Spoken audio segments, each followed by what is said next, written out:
Hey, it's Debbie Potts, and I am recording one more podcast episode by myself on muscle health, muscle metabolism, and perhaps we'll get into my part 2 on this blog I wrote, Should You Fast or Exercise for Cell Autophagy?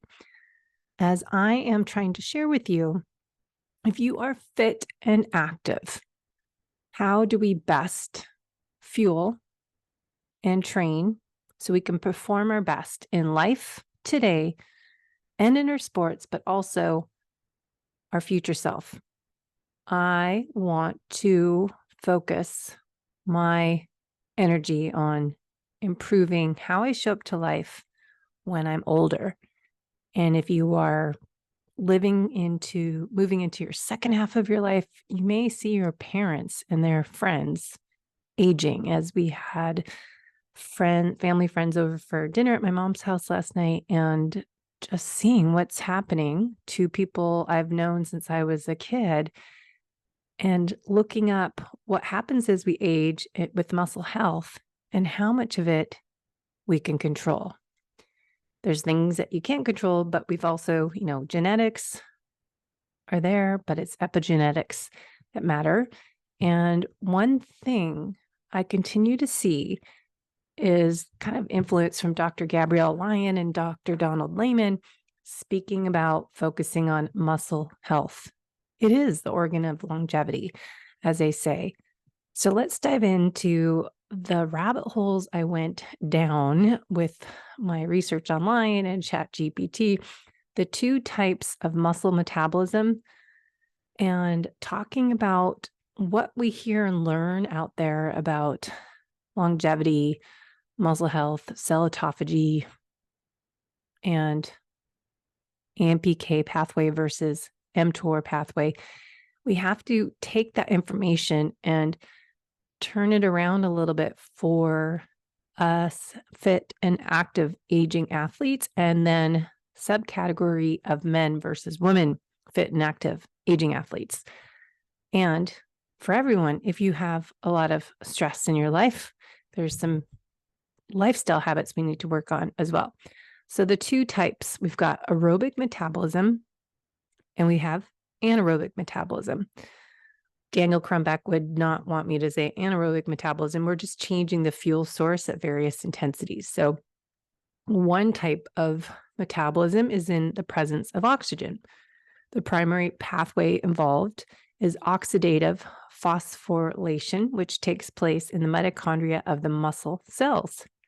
During aerobic metabolism, glucose and fatty acids are broken down through a series of chemical reactions to produce ATP in the cells, and that's the energy currency we want. More energy is from ATP.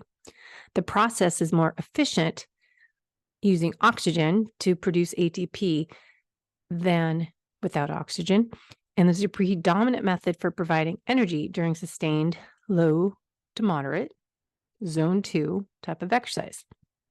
And I hate saying zone 2 because if you've listened to the podcast a long time, been an endurance athlete long time, low carb, which means 100 grams of carbs a day or plus or minus.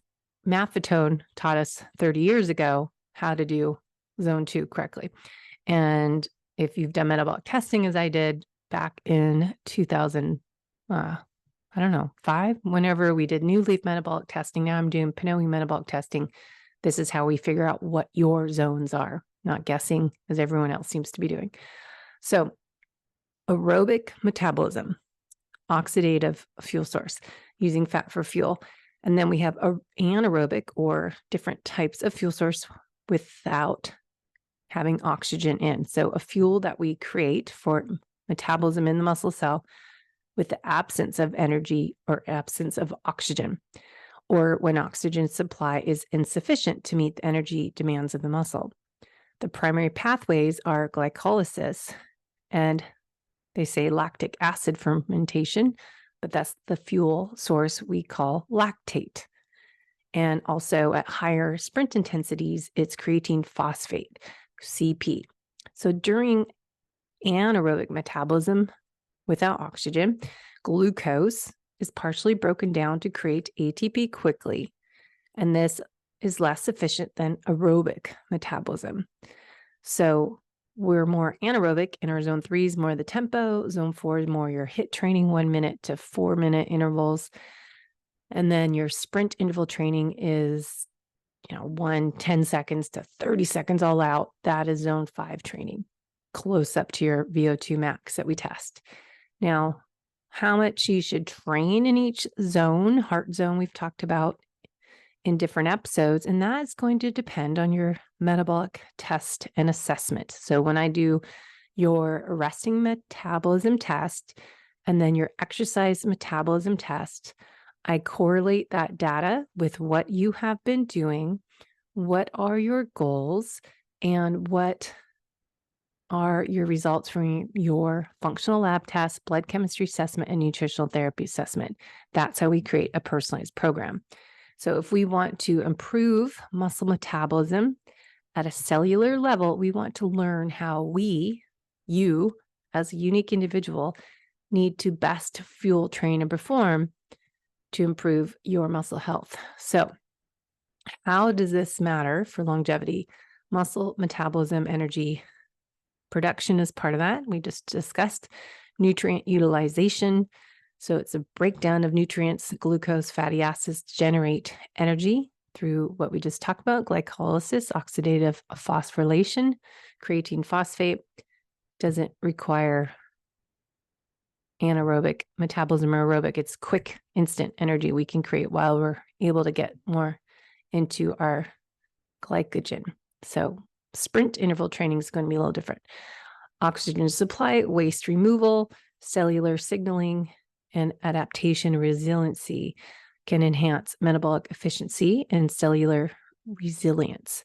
And I think that's an important part to go over. Regular physical activity and exercise stimulate the adaptive response in muscle cells. Exercise-induced adaptations can include improved mitochondria function, improved antioxidants defense, and enhanced cellular repair mechanisms contributing to long-term cell health.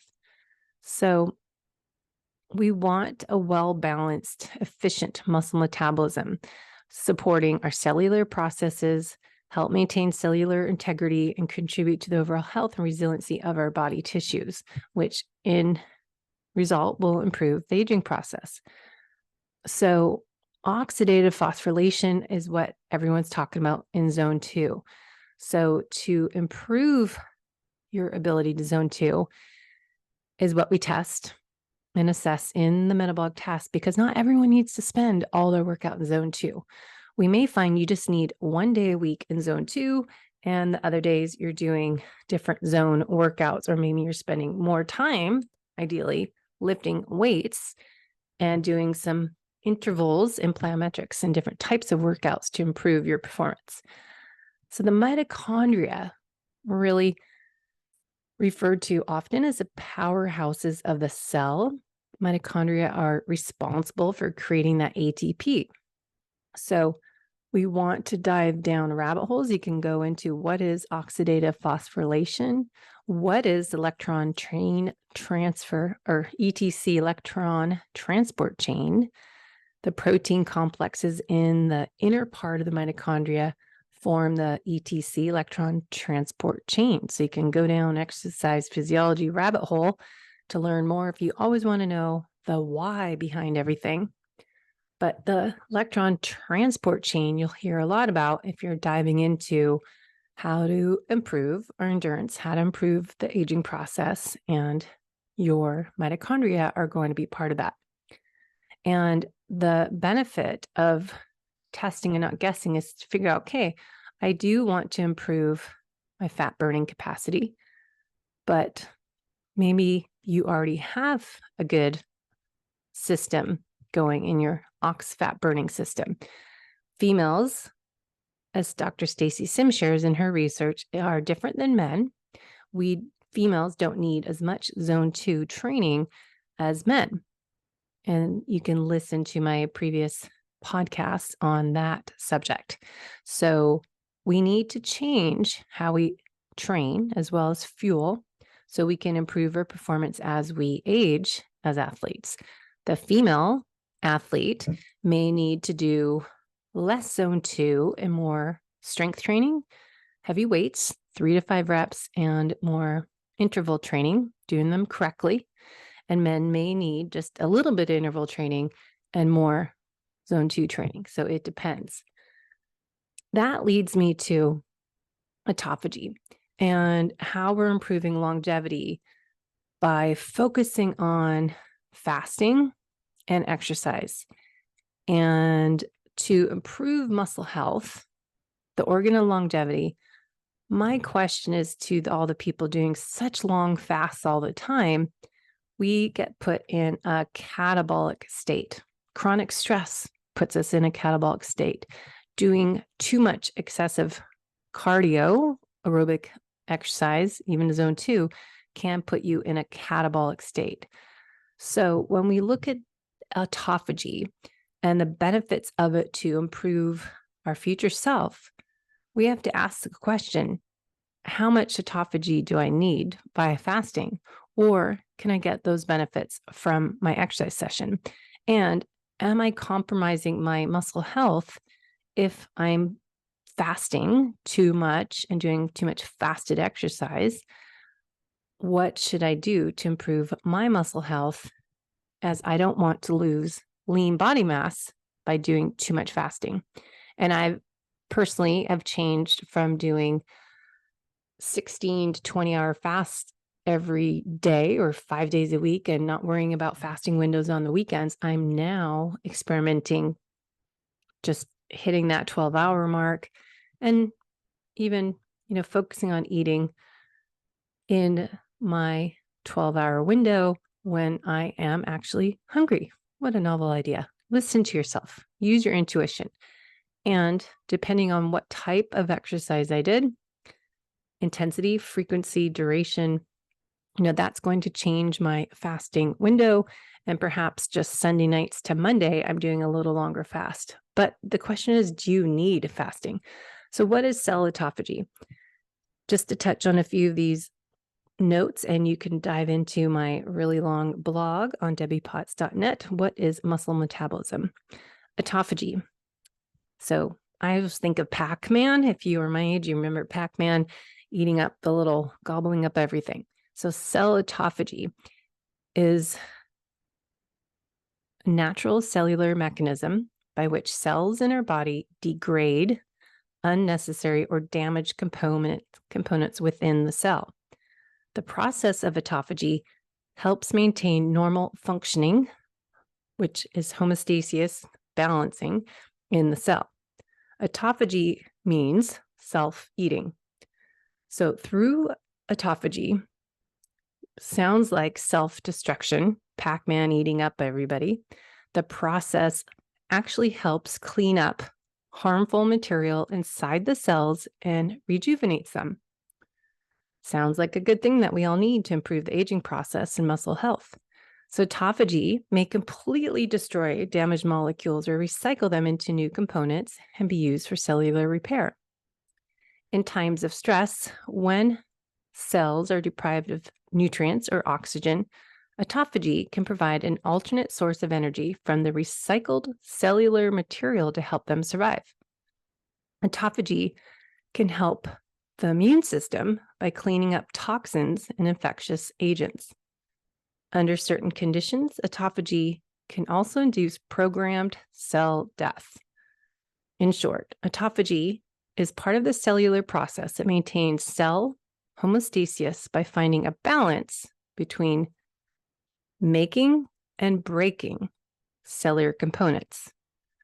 Think of building anabolic, breaking down catabolic.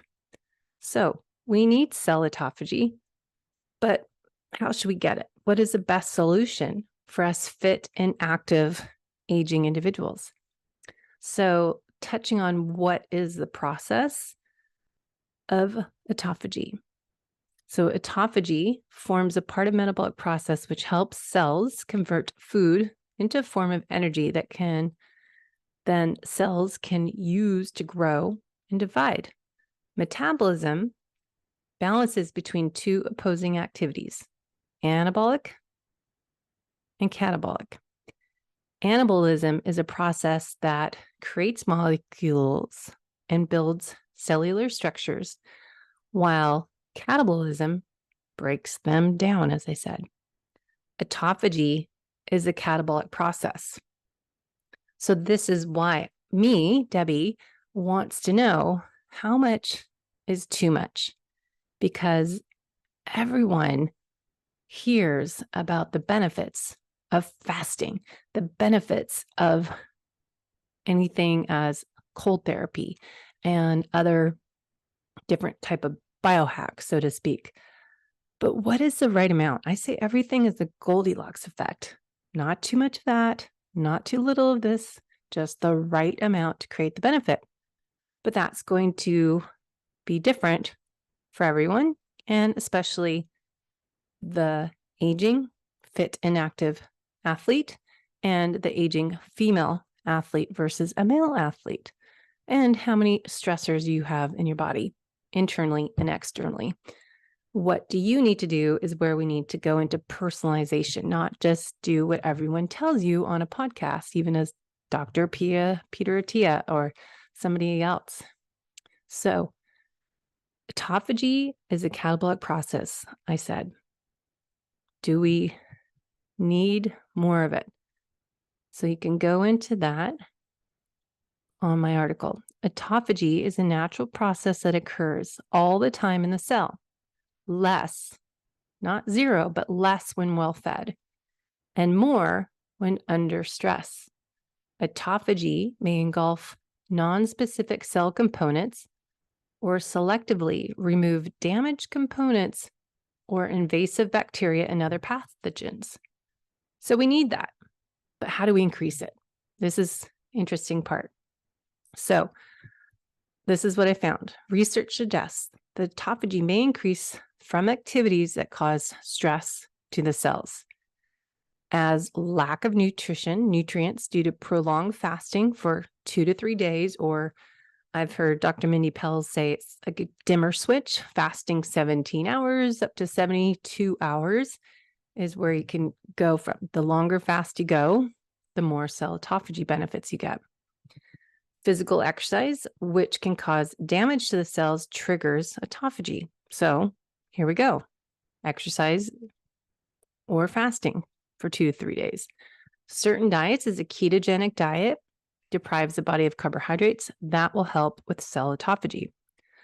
Some foods are believed to trigger autophagy, as turmeric, ginger, garlic, cinnamon, green tea, coffee, pomegranates, peanuts, dark chocolate, and resveratrol in the red grapes and red wine. So that was from our article on medicinenet.com. So what is the cell autophagy versus mitophagy? Cell autophagy, as we said, involves degradation and recycling of cellular components, including damaged organelles and proteins. So this is a self-eating mechanism to help maintain cellular homeostasis. So autophagy plays a crucial role, of course, in cellular health, longevity, and the body's ability to adapt to stress. So it's a hormetic stress, acute stress that is beneficial. But when does something become a source of chronic stress that's not so beneficial is what I ask. So mitophagy, think mitochondria. Mitophagy is a specific form of autophagy that targets and removes damaged or dysfunctional mitochondria. Mitochondria are the energy-producing organelles in cells and maintain a healthy mitochondria population, essential for proper cellular function. So we want mitophagy helps ensure the quality control of mitochondria by selectively removing those that are damaged, preventing the accumulation of dysfunctional organelles that can contribute to cellular stress and disease. So our body's smart. We have this innate intelligence. We have the body already able to destroy and eliminate the bad guys, the dead cells, people that cells parts that are not helping anymore. They're in the way. We can get rid of them. But how? So we talked about fasting, calorie restriction, intermittent fasting can increase autophagy. Fasting creates that cellular stress, and that can help remove damaged components. But then we talked about exercise. Aerobic exercise and resistance training can stimulate autophagy. Exercise-induced stress prompts the cells to undergo adaptive responses, including the removal of damaged cellular components. Then we have nutrient sensing pathways. Some nutrient sensing pathways, as mTOR, can play a role in regulating autophagy. So mTOR, we talk about in improving building muscle, needs to be in balance of AMPK, which I went down that into the next article. So to inhibit mTOR, which occurs during fasting or in response to certain compounds, can stimulate autophagy. So what are those compounds? We can go into that again. Some natural compounds, as resveratrol, as we said, red grapes and wine, curcumin found in turmeric, have potential to induce autophagy. Sleep, if people aren't prioritizing sleep yet, hopefully you are. Sleep is essential for overall cellular health, and disruptions in sleep patterns have been linked to impaired autophagy.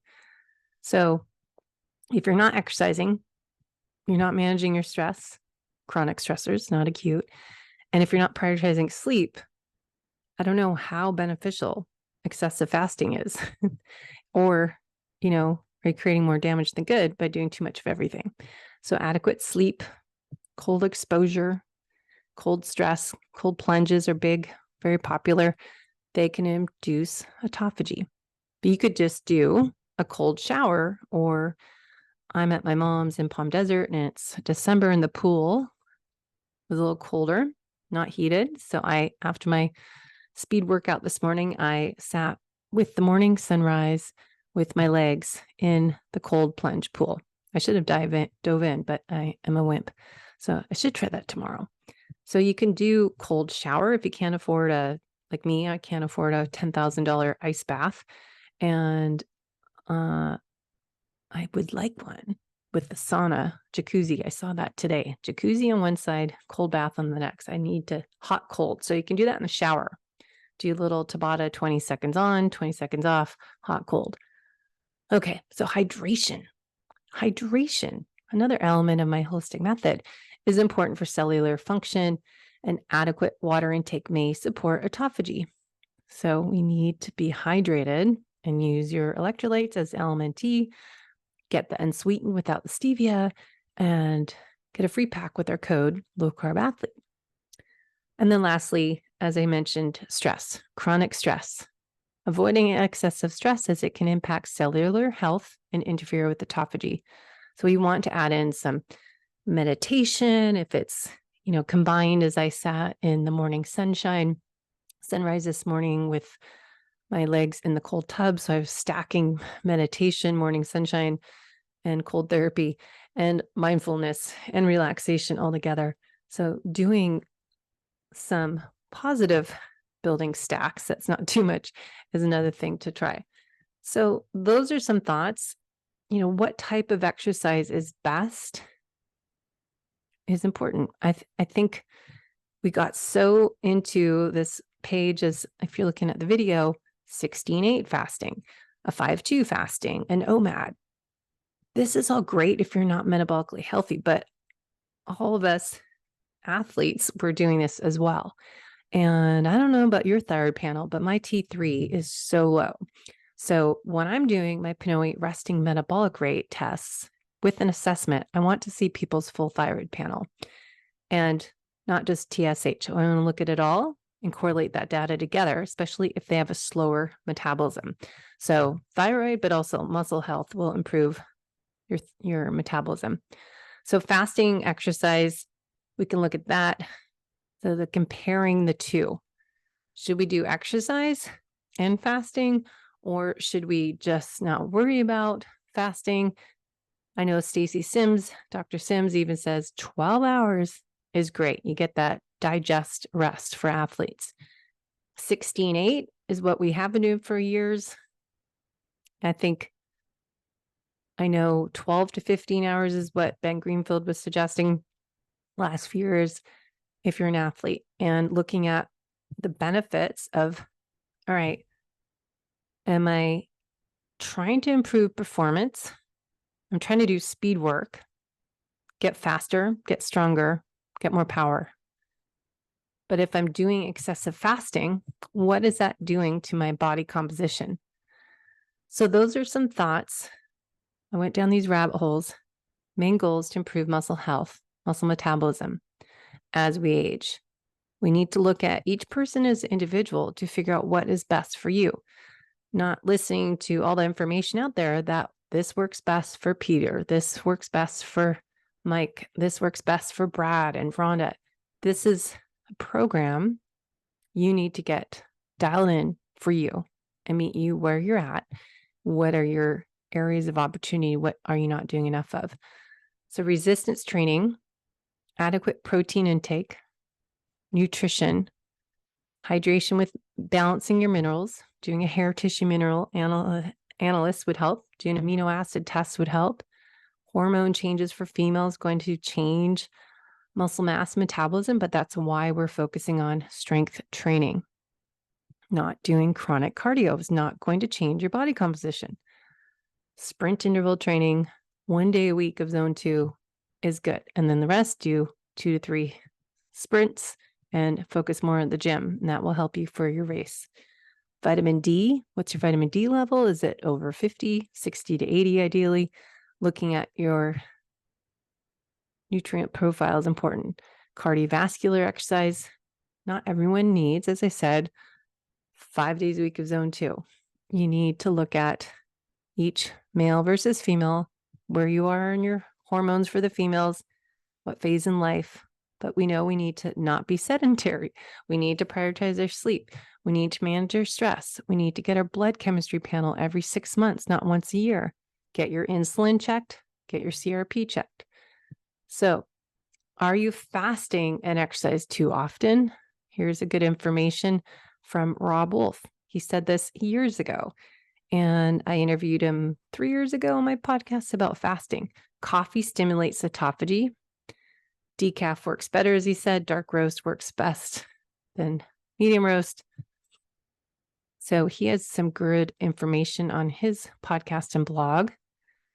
And think about what your goals are. If you're looking at performance, if you're looking at performance as you age, are you looking at improving your body composition? Are you looking at recreating your current self now so you can be the best version of yourself when you are older, your future self? So how are you creating your future self with what you're doing now? If you are an athlete and you're exercising consistently, do you need to do 16, 18-hour, 24-hour, 72-hour fasting protocols? I don't think so. I have shifted my mindset to prioritizing eating more protein, 30, 50 grams first meal of day and last meal of day. Supplement with aminos, essential amino tablets I'm using from Perfect Amino, which you can get a discount on my full script. And then maybe I need a shake. It's really hard to hit my protein goal. So I need to add in some supplements as Perfect Aminos. 10 tablets equal a 30-gram protein meal. So it's pretty easy to hit that protein goal without having to eat more. How many calories do you need a day will also vary. And that's what I determine with the PNOE, P-N-O-E, metabolism testing. We test you at rest for 10 minutes. Then the exercise test is 9 to 12 minutes, plus a warm-up and a parameter check to create your personalized protocol. So how much we increase the intensity every minute. And when do we stop the test? When you hit VO2 max and measure recovery for 2 minutes, or when you say, I need to stop. So dietary strategies have been proposed to support autophagy, calorie restriction, periodic fasting, intermittent fasting. Lower carb, which remember, for us athletes, is 100 to 130 grams a day, not zero carb. Ketogenic diet, if you need to, I think it's more important to look at your metabolism and looking at getting enough protein and healthy fats and dialing in your carbohydrates for performance-based real food. I'm not saying carbs as muffins, scones, white bread. That will definitely spike your glucose up. So nutrients, polyphenols, a fasting mimicking diet. If you need to, do that 5-day prolonged fast, but you don't exercise that week. You just cut it down, doing some heavy lifting and some walking and some time in nature. Essential fatty acids, doing more of the smashed fish is healthier. So the sardines, anchovies, mackerel, all the little fish. Green tea suggests that polyphenols in green tea can help enhance autophagy. So maybe that's why the Japanese live so long. They have a lot of omega fatty acids and green tea and do a lot of time in nature, I think. So I was looking at, do we need a protein sparing fast? But the whole thing is for athletes, do we even need to fast more than 12 hours? So that's all on there. I'll go into this next time, but should you fast or exercise for cell autophagy? So should you fast if you're fit and active? Because we've been talking about this a long time. Last 3 years, I've been fasting. I was getting into serious fasting. Last 10 years and doing the cell autophagy. So what do you need to do? We have to see where you are. So lastly, exercise and autophagy. Endurance exercise or aerobic exercise is shown to activate autophagy. Running, cycling can induce cellular stress and energy depletion, leading to activation of AMPK and inhibits MtOR, which are both associated with autophagy.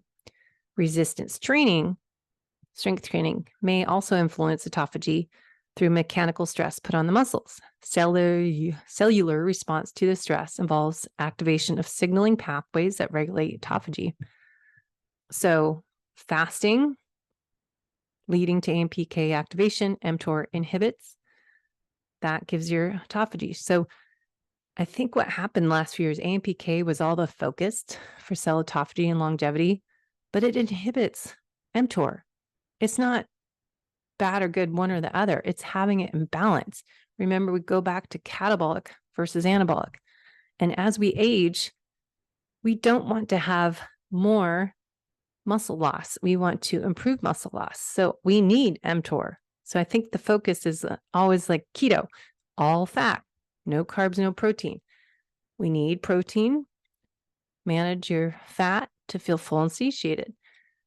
And then we went from fasting for AMPK pathway, cell autophagy, and we forgot about, we need to build muscle. We need muscle health. Muscle is an organ of longevity. So what do we do? This is a great chart from Precision Nutrition. A few years ago, came out that I shared in this blog on debbiepotts.net. Should you fast or do exercise for cell autophagy?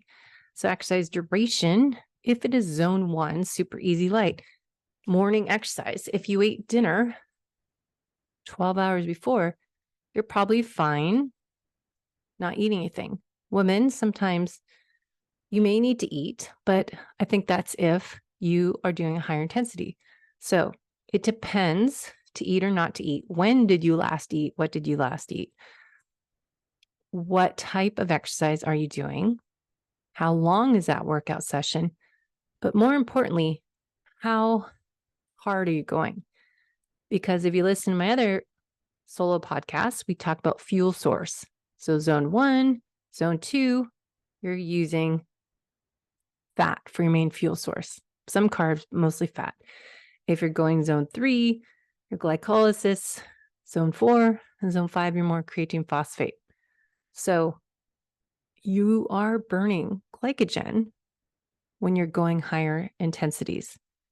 So if you are working out higher intensity and you're concerned about performance, then you may want to adjust your fueling plan. If you are just doing a long, slow, conversational pace or recovery workout, you may be fine being fasted because it's not a performance-oriented workout. If you are doing a longer workout, then you want to look at adding in some fuel in the workout. Now, this chart is going to be slightly different than the chart I also use with clients from Dr. Dan Plews, Endure IQ, how we should fuel for endurance sports. And I think their chart for men and then women might be a little different. But we know not to have, this is up to 75 grams, you may perform better not having more than 60 grams of carbohydrates during the workout. This chart says pre-exercise nutrition, to have some carbs and protein when you're doing more higher intensity. So you want to have under 75, but I've heard Dr. Gabrielle say 60 and Dan Plews. So check out that blog on my website, debbiepotts.net, and you can learn more about the different rabbit holes on, all right, do we want to improve aging longevity? I don't want the loss of muscle mass and strength as sarcopenia that is associated with aging. Excessive catabolism, doing prolonged AMPK activation, too much fasting or not eating enough, not eating protein and not lifting strength training may contribute to the development or acceleration of sarcopenia. So that may change your concept on fasting, as I hear people in different fasting groups I'm on Facebook doing these long fasts. Are you losing muscle? If we're older, you don't want to lose muscle. You want to lose fat, but don't lose muscle. And that's what I think is going to happen to a lot of people. So while intermittent fasting and moderate activation of AMPK pathway may have positive effects on longevity through mechanisms as autophagy, chronic activation, it says, leading to excessive muscle breakdown might have detrimental effects on your overall health and longevity. So we want everything in balance. Again, go back to the Goldilocks effect. Not too much, not too little, just the right amount. So moderation is a key. Protein intake, getting that 30, 50 grams. Your first meal a day, you want to have it more about 50 grams a day. Animal-based is best. So maybe you're having eggs and chicken chopped up in a skillet. It doesn't have to be complicated. And then balance your lifestyle habits.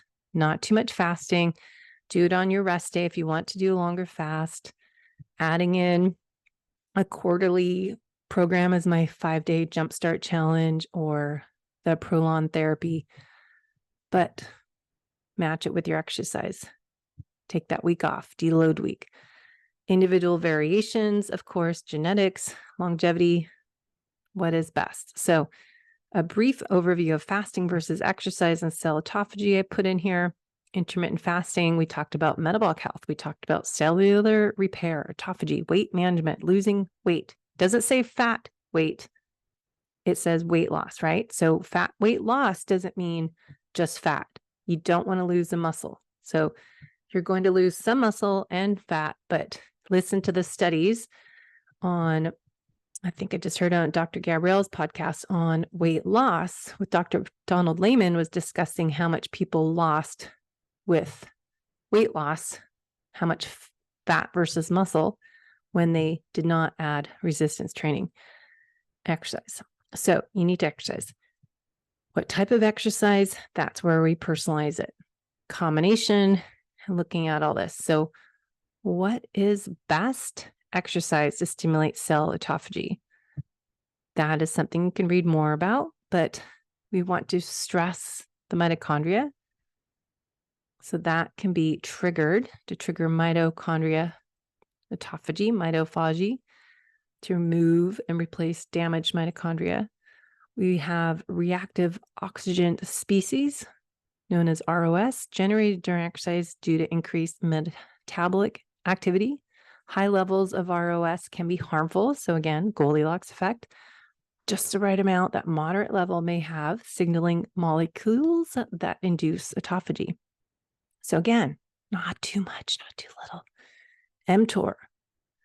mTOR is not bad. We want it to build muscle. It's anabolic. We don't want to be in catabolic state all the time. Protein kinase that regulates cell growth and metabolism from mTOR. mTOR is a protein kinase that regulates cell growth and metabolism. So to inhibit mTOR, to trigger autophagy by fasting, I think too much is what I'm concerned about. Exercise, as endurance exercise, has shown to suppress mTOR, promoting autophagy. So if you're doing excessive endurance exercise, what is that doing? You're creating a catabolic effect. Endurance exercise breaks the muscle down. It inhibits mTOR. So if you're an aging athlete, you are a female athlete who's going to have more of a struggle with losing muscle, we may want to rethink our endurance training schedule. If we're still wanting to race, which is great, as I do, my long, slow distance training will be once a week. Say Saturday, long bike, Sunday, long run. But if I'm doing all my workouts, endurance exercise, suppressing mTOR activity, promoting autophagy, what am I doing to improve rebuilding new cells and muscle health? So protein turnover is important.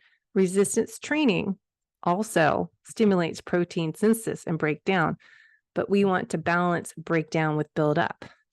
What do? You have to do your resistance training, your HIIT training, plyometrics, jump training. We want to prioritize our protein. So mTOR.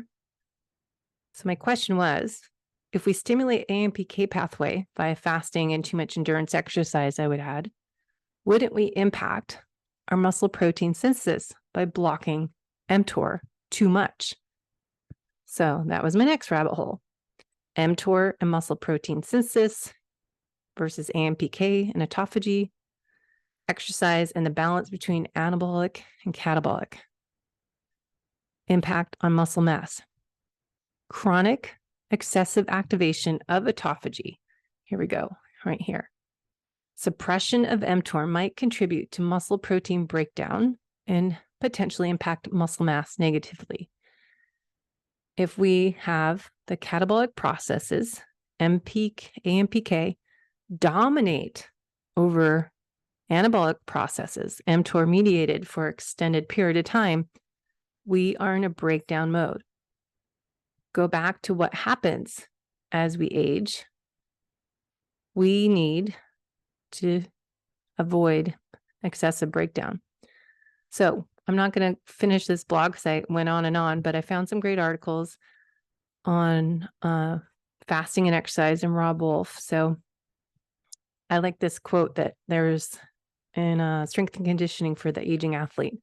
The stronger you are, ideally, the harder it will be to kill you. The stronger you are, the faster you will get yourself out of the hospital bed, should you ever find yourself there. The stronger you are, the less likely you will hit that medic alert button because you have fallen and cannot get up. That is so true. So you can read this great article, The Paleo Diet, Rob Wolf, Strength and Conditioning for the Aging Athlete. Great article on how to improve mobility, aerobic, strength. It's a combination of everything. So you can read the rest of that. But that is the focus of today's long podcast. So you can find more on my website, what you want to do, how you can personalize your program. Let me know. Great articles I shared from Eric Berg on exercise versus fasting, which activates more autophagy. That was a good little video you can go watch. Exercise versus fasting. I think that's another good information. But exercise can also trigger autophagy. Exercise forces the body to use glucose and help it increase insulin sensitivity. When you exercise, you lower the insulin. When insulin becomes too high, knock yourself out of autophagy. It can be beneficial to exercise well, fasting if you have compound effect blah, blah, blah. So there's information on there, but it's related to the intensity and the volume of exercise you do. You want to look at high intensity and a great amount of volume. You'll get the cell autophagy, but not doing a fasted workout, but doing a low intensity zone 1 recovery day can be okay and get autophagy. But I think the main focus is, whoops, why is my Vanguard on there? That you don't need to do so much fasting. We need to balance getting muscle breakdown. So you look at all this great information. If you have questions, let me know. Head to my blog to learn more about my testing I do before you figure out, oh, I'm going to do this fasted, or I'm going to do all zone 2, or I'm going to do HIIT training every day. We need to personalize it. So try it on your own or hire a coach that understands we need to improve the aging process. So the Goldilocks effect using the elements of the holistic method. All right, guys, that's it for today. Make it the best. See you later.